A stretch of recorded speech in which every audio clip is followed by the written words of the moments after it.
Sex, drugs, and stock manipulation aren't words that most people normally string together, but that was the world of Jordan Belfort and his New York brokerage firm, Stratton Oakmont. Belfort and his staff of young traders challenged the long-established firms of Wall Street and enriched themselves to an outlandish degree with unprincipled and often illegal trading practices. Beyond that, Belfort and Stratton Oakmont's traders used their wealth to indulge their every hedonistic whim, fueling a cottage industry of vice in a Long Island community that was previously a staid enclave of old money.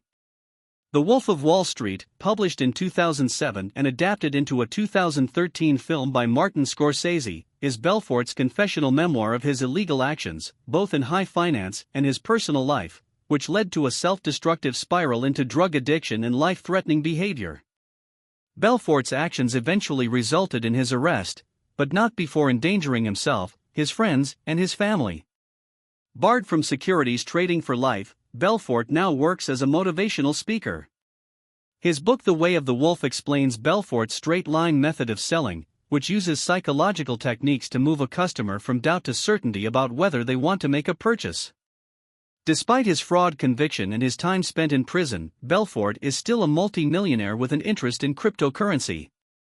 In this guide, we'll introduce Belfort as he was in 1993, when his narrative begins. We'll explain how he enriched himself through illegal stock manipulation, and how he hid his ill-gotten riches by laundering his money through Swiss banks and fictitious offshore companies. We'll then detail how Belfort fostered a culture of hedonistic excess at his firm, how he attempted to evade prosecution for his crimes, and how his lifestyle of drug abuse and self-indulgence almost led to his death several times before he accepted the need to change his ways. This guide will also examine the legal and historical context of trading on Wall Street in the 90s, and whether such crimes as Belfort committed are still commonplace in the trading world today. We'll look at how the illegal practices Belfort employed grew out of legitimate financial tools, how the acquisition of wealth affects people psychologically, and how drug addiction and recovery can alter a person's self-awareness and sense of accountability. New section, Meet Jordan Belfort. Though Belfort's memoir starts at the height of his power, he provides snippets throughout that describe his life before Wall Street and illustrate how success affected him. In this section, we'll take a glimpse at Belfort's early days, his lifestyle once he'd achieved massive wealth, and the emotional turmoil he hid behind his mask. Belfort provides a brief biographical sketch of his early life. His father was at turns abusive and caring, and his mother did nothing to protect him. As a child, he was always at the top of his class, but even then he was plagued by insomnia, anxiety, and a mind that wouldn't stop racing. In college, he dropped out of dental school when he learned that dentistry was no longer a path toward guaranteed riches. He started a business in food services that failed, and he also met his first wife whom he'd cheat on and later divorce, and eventually entered the stock trading game at the firm L.F. Rothschild in 1987 during the heyday of the bond securities market. Childhood trauma and adult dysfunction. Belfort doesn't blame his parents for his actions as an adult, but it's likely that his childhood shaped his adult life, especially if his parents were as emotionally volatile and distant as he suggests. In Adult Children of Emotionally Immature Parents, psychologist Lindsay Gibson says that emotionally underdeveloped parents expect their child to intuit their feelings, then act out in anger if they don't get what they want, much as Belfort's father did with him, even into adulthood. Children of such parents often suffer from chronic stress as Belfort did, since they never know when the next outburst will come. For Belfort, being identified early in life as an unusually bright student may have brought its own host of problems. In The Drama of the Gifted Child, Alice Miller pointed to emotional difficulties in adulthood as a result of linking a child's self-worth to their capacity for achievement. More recent studies show that so-called gifted children feel emotions more intensely than their peers, an experience that can be misconstrued as emotional immaturity and manifest as behavioral problems in response to isolation and parental expectations. By 1993, when Belfort's narrative begins, he'd established his own investment firm, Stratton Oakmont, situated on Long Island, New York, not Wall Street itself. Even though he'd remarried to the model Nadine Carty, his life was filled with parties, prostitutes, and drugs. Belfort contends that sex and substance abuse were common ways for Wall Street traders to cope with their stressful jobs. Short-form note: While the illicit behaviors that Belfort cites as normal may not be uncommon on Wall Street, neither are they universal. In Liar's Poker, Michael Lewis writes about his experiences at Salomon Brothers, the firm that birthed the bond securities market that Belfort cut his teeth on. While at Salomon, Lewis recounts that bond brokers' vices of choice were bullying, pranks, and gluttony rather than sex and drugs, although Salomon's culture of machismo and excess mirrored what Belfort instituted at Stratton Oakmont, along with the firm's process of indoctrinating new recruits into its strong-arm sales practices and general philosophy toward money, as we will cover next in this guide. The Long Island Boys Club. Belfort wasn't alone in the wild life he led. He cultivated an organizational culture to embody it. Being a member of his Stratton Oakmont team wasn't just about making money, but also spending it in the most outlandish ways possible. Belfort details the example he set for Stratton Oakmont's cadre of brokers, the type of lifestyle he encouraged them to lead, and how he used that lifestyle to control them. Thanks to the electronic NASDAQ stock exchange, it was no longer necessary for investment firms to be physically located on Wall Street, so Belfort founded Stratton Oakmont on nearby Long Island in 1989. Short-form note, launched in 1971, the NASDAQ allowed brokers to trade stocks electronically and eliminated much of the inefficiency of the older, in-person trading system. The NASDAQ traded many more companies' stocks than were commonly found on the New York Stock Exchange, and beginning in 1975 it listed the initial public offerings of companies going public. To fill Stratton Oakmont's desks, Belfort says he deliberately recruited young, malleable traders and indoctrinated them into his way of thinking, the tenets of which were as follows. 1. Money is the solution to every single problem. 2. It's vital to make money while you're young and still able. 3. If you act like you're already rich, then the universe will make it so. Money is both a solution and a problem. The third of Belfort's principles above taps into a concept that's become known as the law of attraction. In The Secret, Rhonda Byrne popularized this idea, asserting that your thoughts and attitude affect the universe around you so that you will attract whatever's on your mind, be it romance, better health, or financial success. While many people have put trust in this idea, others claim that it's bunk. In Happy, Darren Brown argues that believing in attraction and positive thinking as a means to control the world around you sets you up for disappointment and shifts the blame on you when things inevitably don't go your way. As to Belfort's first principle, financial experts tend to agree that money solves certain kinds of problems, such as providing the basic necessities of life, but it also creates a nest of problems of its own. In The Total Money Makeover, Dave Ramsey cautions readers that though becoming wealthy is a realistic goal, being obsessed with wealth is an emotional trap, and money can amplify your negative traits as much as your positive side. To stop money from bringing out the worst in you, financial growth must be coupled to emotional growth. Perhaps Belfort's wisest suggestion is that you should prepare for retirement when you're young. In I Will Teach You to Be Rich, Ramit Sethi points out that if you invest early in life, your money will have longer to grow. While many young people are afraid to invest because of low wages and their lack of investment knowledge, Sethi lays out an actionable plan in which even small savings can produce results if made on a regular, sensible basis. Note that none of the money-making tips from Sethi, Ramsey, or Byrne involve getting rich quickly by committing securities fraud. In addition to Belfort's basic principles, he told his brokers that the point of getting rich was to indulge your every fantasy and whim. To that end, he led by example and encouraged his brokers to do the same, buying expensive houses, cars, and boats, going to expensive clubs and restaurants, engaging in high adrenaline pastimes, and indulging themselves with drugs and prostitutes. In what was once a staid, refined Long Island small town, Stratton Oakmont's brokers supported a whole cottage industry of gambling, vice, and the sale of high-end goods. The behavior of Stratton Oakmont staff grew so extreme that Belfort recalls having to send a memo asking staff not to have sex on company property during working hours. Short-form note, the lifestyle led by Belfort's brokers isn't unique to Stratton Oakmont. After the 2008 financial crisis, Wall Street psychologist Jonathan Alpert observed that financial professionals often struggle with drug abuse and high-risk sexual behavior due to extreme stress. Alpert says that drug use, especially that of cocaine, is far more widespread in finance than in other industries. Alpert also notes some financial professionals exhibit traits of antisocial personality disorder, such as manipulation, law-breaking, and disregard for others' well-being. He says that these financial high rollers, which, presumably, would include Belfort, don't usually seek help for their problems until after getting caught in questionable activities. Belfort writes that he encouraged this behavior to keep his traders competitive and hungry, even as they raked in millions of dollars. Belfort wanted his employees to spend their money as quickly as they made it, keeping them on the hook to Stratton Oakmont and dependent on him as their leader. The flaw that Belfort discovered in this plan was that since he had to lead by example, he was just as trapped by his lifestyle as his brokers. Once he'd established his Wolf of Wall Street persona, he was expected to maintain it. If he didn't party, have promiscuous sex, and take every drug known to mankind, his staff would have seen it as a sign of weakness. Short-form note: Belfort's narrative demonstrates how identity shapes behavior, and vice versa. In Awaken the Giant Within, Tony Robbins discusses how we often perceive our identities as fixed features, leading us to enact behaviors that reinforce the self-image we've created.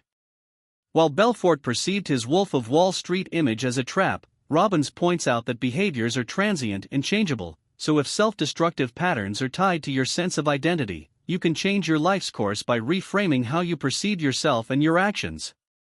Since Belfort's self-destructive persona was closely tied to his financial success, a strong motivation for him to change was lacking in his life at this time. New section: Financial Crimes.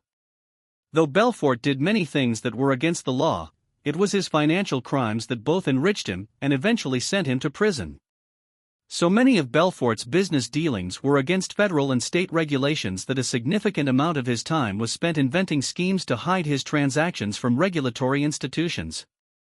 Here, we'll look at the principles upon which Belfort's firm, Stratton Oakmont, was founded, the mechanisms by which it manipulated stock prices, and how Belfort attempted to conceal his gains by laundering his money through the Swiss banking system. Belfort writes that stockbrokers like himself don't actually create anything of value, nor do they have any specialized knowledge that gives them insight into the stock market. He says that at heart, stockbrokers are nothing more than sleazy salesmen, and that any kid out of high school or college can be trained to sound like a stock market guru. And thus, he created Stratton Oakmont as a firm comprising young, hungry traders with little financial knowledge, but with plenty of motivation to make sale after sale. Short-form note: Belfort's revelation that stockbrokers have no special insight into the market isn't new. In the essays of Warren Buffett, the world's most successful investor derides brokers who encourage investors to trade often and create the illusion that their brokerage services are needed. Buffett argues that stockbrokers' efforts mainly result in the transfer of wealth away from investors into the hands of investment professionals, skimmed off the top in the form of service fees. These professionals feed off both fear and optimism in the market, recommending trades even in times when investors would be wiser to let their money sit. Furthermore, brokers such as those at Stratton Oakmont bear none of the financial risk their clients take. Unlike other unscrupulous traders who preyed on poor investors with what were known as penny stocks, Stratton Oakmont made money by preying on the wealthy using inflated stocks that they sold as get-rich-quick schemes. Belfort argues that this strategy worked because most rich people are compulsive gamblers for whom playing at stocks is like going to a casino. Therefore, it's easy to sell them sketchy stocks, and they trade at higher volumes than less affluent investors. This strategy also confused the Securities and Exchange Commission, SEC, which investigated Stratton Oakmont for years without really understanding the true nature of its business. Short-form note: the Securities and Exchange Commission is a U.S. government agency created in 1934 at the height of the Great Depression to regulate the stock market and protect the interests of investors. SEC investigations can be formal or informal, depending on whether there's evidence of criminal activity or merely the suspicion of such, as seems to have been the case with Stratton Oakmont. While gambling on stocks isn't illegal, and is actually a common practice, gambling in general is illegal in most U.S. states, prompting banks and brokers to create elaborate financial contracts to shield the gambling aspect of trading from regulation. Stock manipulation. While there are many ways for investment firms to make money, the practice of choice for Stratton Oakmont was stock price manipulation. Belfort's traders would artificially inflate the stock price of a company during its initial public offering, IPO, while holding on to more shares of that company than was allowed by SEC rules. Belfort illustrates this with the specific example of Steve Madden Shoes, a company that he helped to take public. Short-form note: Steve Madden, not to be confused with football commentator John Madden, is a footwear designer who founded his shoe business in 1990 before Belfort took it public in 1993. When a corporation goes public through an initial public offering, it sells its stock for the first time on the open market. Steve Madden's business continues to sell a wide variety of fashion accessories, though Madden himself was convicted of stock manipulation in 2002, forced to resign as CEO of his company, and served 3.5 years in prison. Belfort explains how stock manipulation during an IPO works. He'd heavily invest in a new business, such as Steve Madden Shoes, then use his controlling interest to take the company public. Belfort's brokers would use every strong-arm trick they knew to drive the price up when selling to investors. Once the price had gone high enough, Belfort would sell enough of his shares to recoup the cost of his initial investment, meaning that he paid nothing for the stocks he retained, which were now valued higher than ever. However, by SEC rules, an investment firm sponsoring an IPO is only allowed to own a limited stake in the company whose shares they're selling, but Belfort and Stratton Oakmont held on to far more Madden stock than they were legally allowed. Short-form note: the role that an investment bank like Stratton Oakmont is supposed to play during an IPO is to guide a business through the steps of going public and promote confidence in the company's long-term viability to prospective investors. During an IPO, people within the company who already own shares are prohibited from selling them for a period that can last from 6 months to a year. This lock-up period exists to prevent exactly the kind of stock price manipulation that Belfort and his firm were well versed in practicing. In conjunction with new regulations by the SEC, the number of IPOs per year has dropped significantly since Belfort's time, though it's unclear whether increased regulation is the cause. Manipulation via proxy. Belfort hid the amount of stock he owned by making use of proxies, people who held the stock on Belfort's behalf, while owning it in name only. In the case of the Madden IPO, Belfort's biggest proxy was Steve Madden himself. Prior to the IPO, Stratton Oakmont was required to transfer ownership of Steve Madden's stock back to Madden, but this was done with the understanding, based on mutual trust, that Belfort was still the true owner of the shares. Belfort writes that this is legal so long as the shares don't constitute more than 5% of the company, whereas Belfort's proxy shares made up more than 50% of the business, including all the shares owned by other Belfort proxies whom Madden didn't know anything about. Short-form note: Belfort's use of proxies, commonly referred to as nominee accounts, isn't actually illegal, though hiding them is a common way to disguise a person's or business entity's assets, often for illicit reasons. Any nominee who owns more than 5% of the shares in a business must register with the SEC, and nominees who own more than 25% of a business become what is known as beneficial owners, whose status as such must be legally verified by any banks with whom the business has an account. In order to fight the rampant fraud that proxy ownership enables, the World Bank is pushing for countries to adopt regulations increasing transparency in global asset ownership. Belfort argues these tactics are so common that Wall Street practices are rigged to facilitate stock manipulation. For instance, before the IPO began, Madden stock was valued at $4 per share, but stock market rules let Belfort set the opening price at $5.50 per share, inflating it before trading even started. All day, Stratton traders forced the price up while selling to investors, but they also sold to other investment firms, who eagerly participated in shooting the stock price higher and higher, with the unspoken agreement that Stratton Oakmont would buy back the inflated shares before the close of trading. At the end of the day, Belfort and Stratton Oakmont still owned a controlling interest in Madden Shoes, now valued at $19 per share. Short-form note: for Belfort to manipulate Madden's stock price without disclosing his controlling interest in the company is the very definition of insider trading. Insider trading often goes unpunished due to murky disclosure regulations and complex ownership structures, which Belfort took full advantage of. As for the assist Belfort got from other Wall Street investment firms, the U.S. Justice Department has become concerned that investment banks may be colluding to drive up consumer prices, not only stock prices. The issues may actually be more wide-ranging than a handful of brokers enriching themselves at their investors' expense. Money laundering. While it's one thing to make illicit riches, hiding and accessing your money once you've earned it poses a new set of problems. Money laundering, the process of converting wealth obtained illegally into seemingly legitimate income, is an industry that Belfort says the Swiss banking system is particularly geared toward, using secret accounts, fictitious corporations, and covert mechanisms to transfer money back to the US under the guise of innocuous transactions. Belfort traveled to Switzerland in secret, but once he was there, the bankers he met spoke openly about how the Swiss banking system conceals huge sums of money, and how it's their policy to not cooperate with foreign institutions, such as the US's SEC. Because the practice of issuing numbered bank accounts with no name attached stopped after World War II, Belfort's first step was to open accounts in the names of proxies, much like those who held his stock.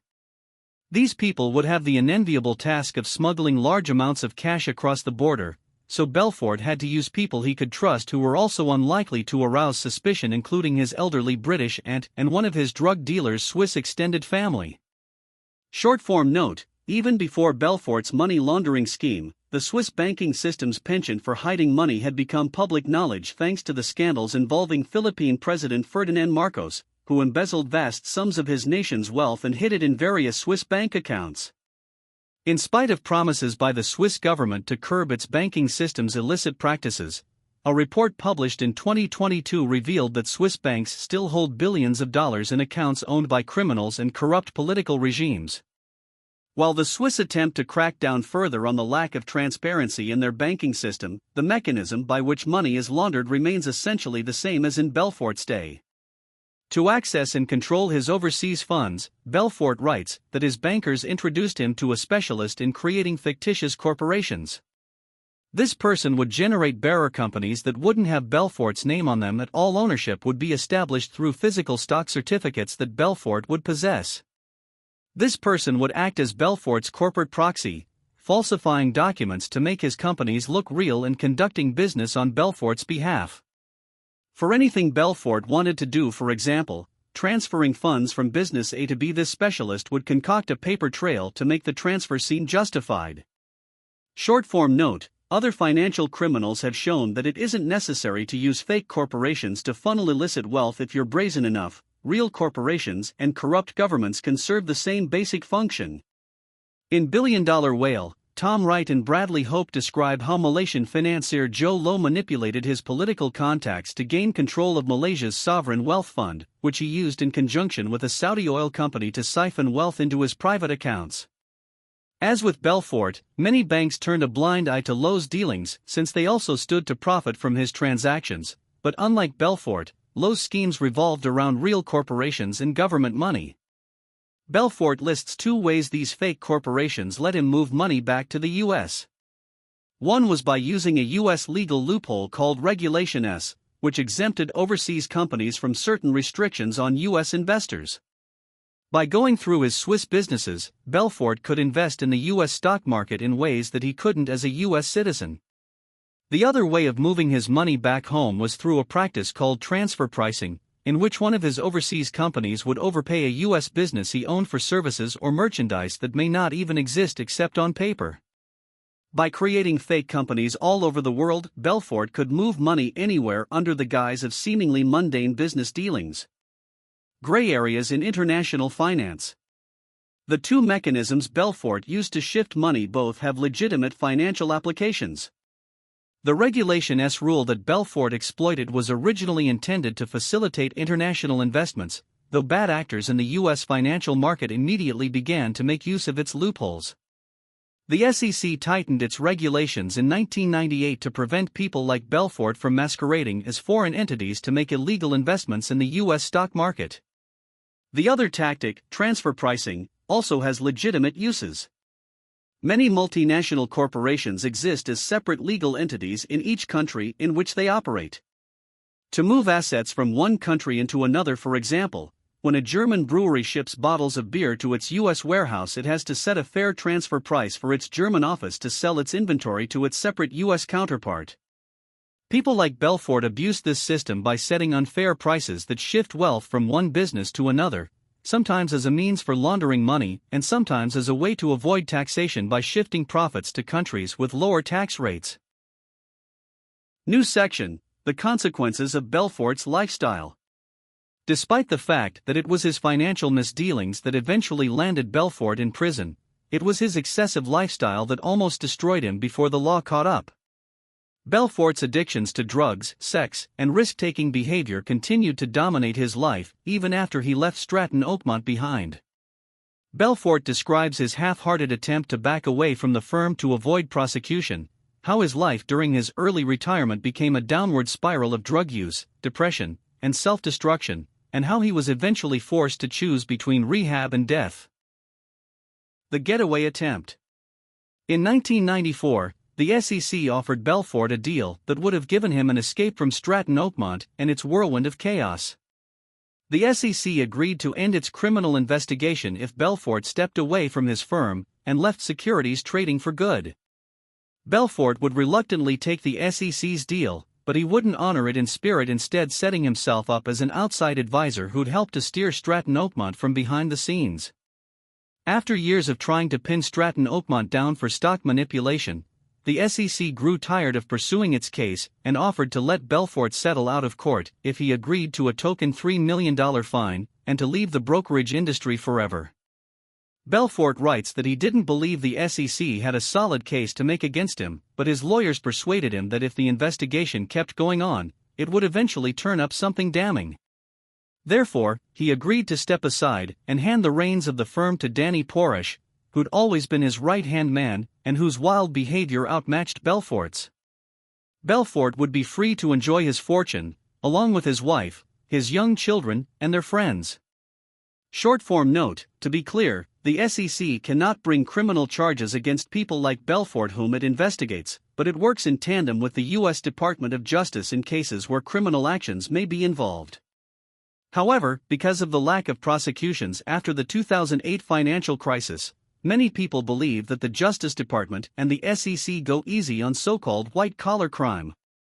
In Big Dirty Money, Jennifer Taub contends that the legal system uses a skewed outlook on financial criminality that targets low-level Wall Street employees while letting those higher up the ladder off the hook. More than just an escape from prosecution, the SEC's deal could have given Belfort a graceful exit from the extravagant culture he'd created, but the thought of leaving the stock trading business never crossed Belfort's mind. Rather, Belfort chose to stay in the game as a private investor while setting up an office next door to Stratton Oakmont, acting as the firm's backroom advisor. Belfort says he was overjoyed that he'd no longer have to trade stock through proxies as a private individual. He'd be able to trade as much as he wanted without having to hide his transactions. Short-form note: Belfort's reluctance to leave trading behind points to the broader question of why the wealthy don't simply retire once they've earned more money than they could ever spend. One reason is that many successful businessmen are afraid that the businesses they built might fail if they give up control to someone else. Others worry about adjusting to a life without the structure and sense of personal fulfillment that their careers provide. For some of the wealthiest people, however, their entire sense of social status and self-worth is tied up in how much money they make. They can't ever slow down because to do so would mean losing status in the eyes of their ultra-wealthy peers. Alas, Belfort writes that all wasn't well in his new paradise. Madden, Belfort's proxy owner of Steve Madden Shoes, began to show signs that he wouldn't turn over the stock he'd been holding on Belfort's behalf. Meanwhile, Belfort started hearing rumors about Porish's mismanagement of Stratton Oakmont. To top it all off, as soon as the SEC investigation closed, Belfort learned that the FBI had begun its own investigation, this one aimed at him, and not his former firm.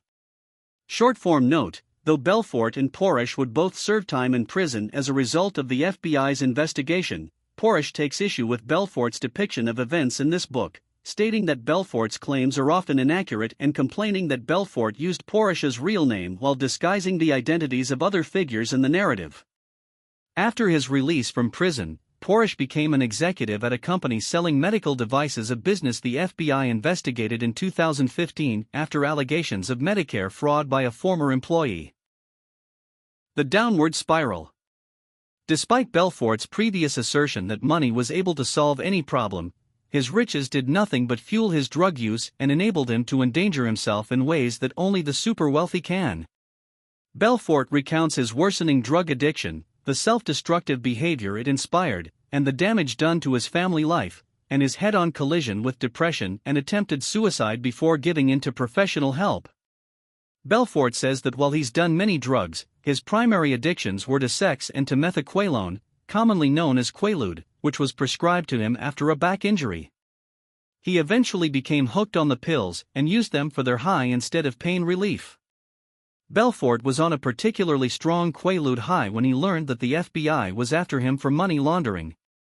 He rushed home, delirious on drugs, crashed into 7 cars, and injured 1 person.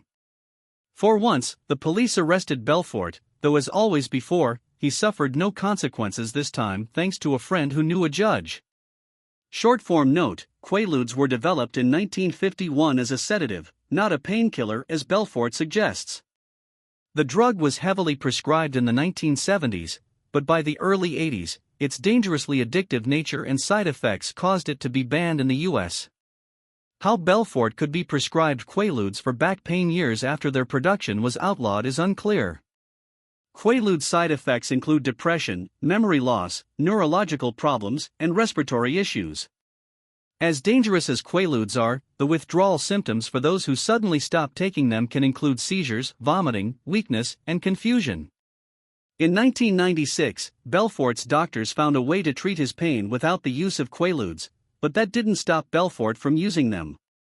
He, his wife, and their friends went to Rome, where he and his friends were so high on drugs that Belfort insisted his yacht be put to sea in the face of an oncoming storm. The storm turned into a massive gale with 50-foot waves, endangering the lives of everyone on board, though Belfort recalls that he and his friends prioritized saving their drugs over themselves.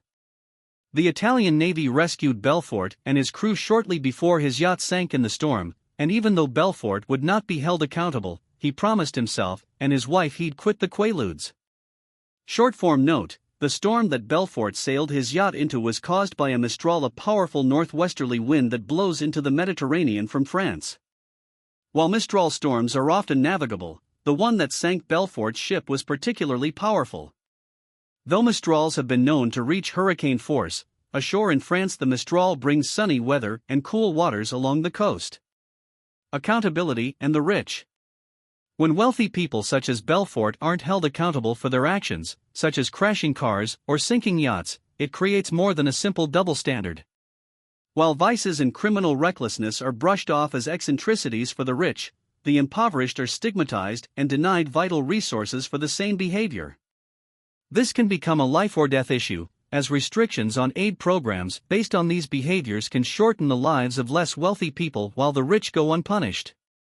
Some argue that this double standard has created the public perception that our entire social structure is rigged to benefit the wealthy at everyone else's expense, potentially endangering the fabric of society. Perhaps the most well-known example of class-based justice inequality is the affluenza defense, a legal argument that people who live in the sheltered world of the wealthy aren't mentally equipped to understand the consequences of their actions and therefore can't be held liable for them. However, most arguments addressing justice inequality focus on wealth redistribution, not an overhaul of the criminal justice system.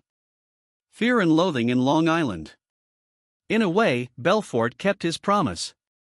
By 1997, he'd reduced his use of Quaaludes by replacing them with cocaine.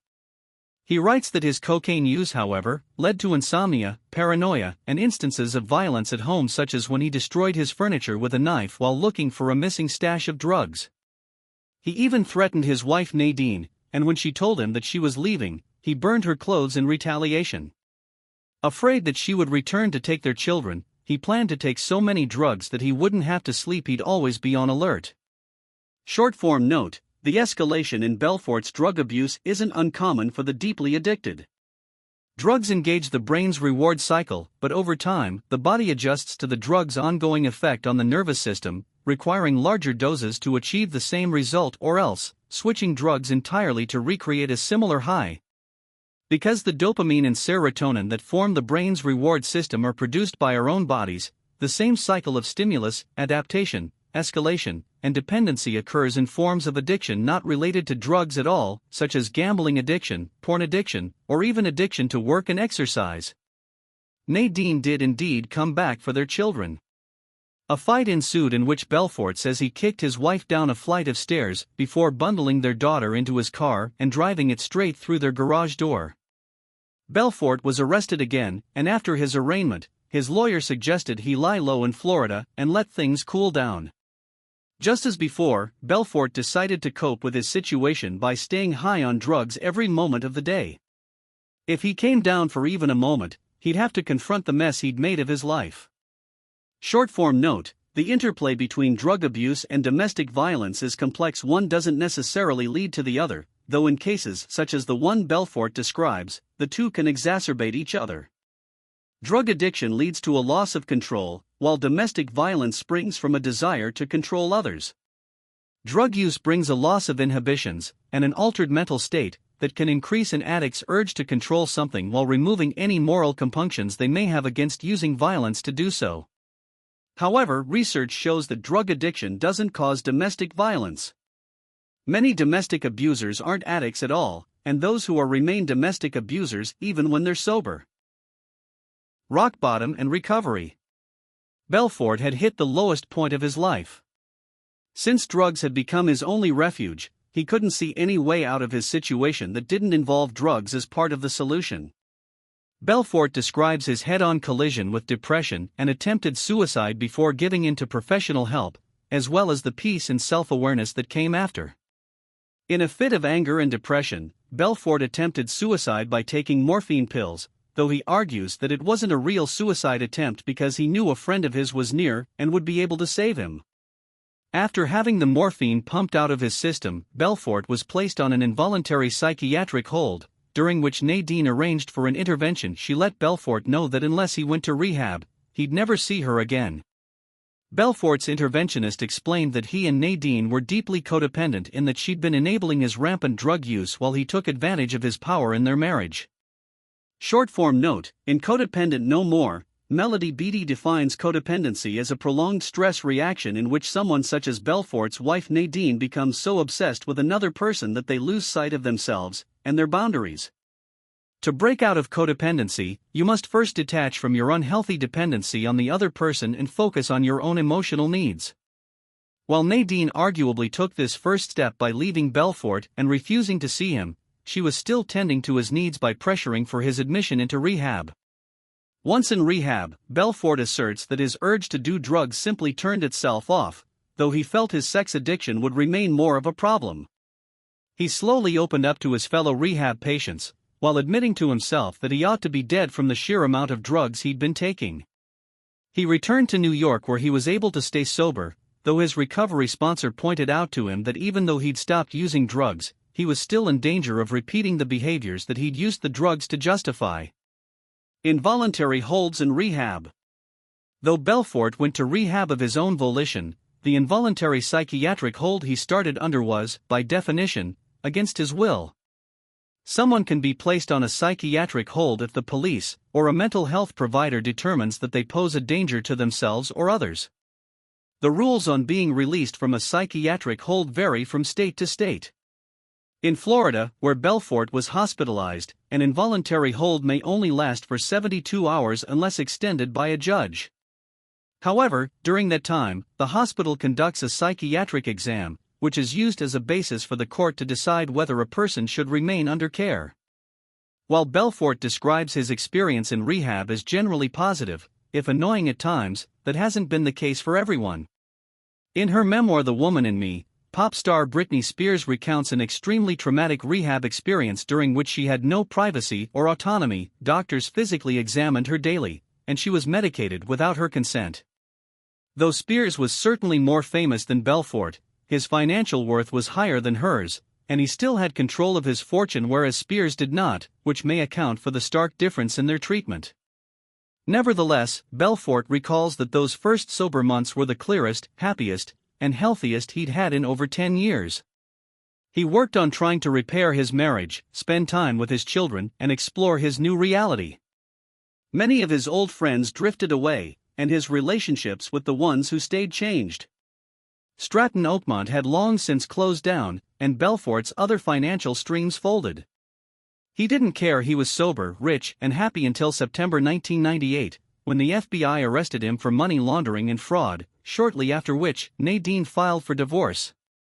Short-form note: Belfort ends his memoir on a cliffhanger: his arrest by the FBI, without delving into their case against him, or the path that led to his eventual conviction.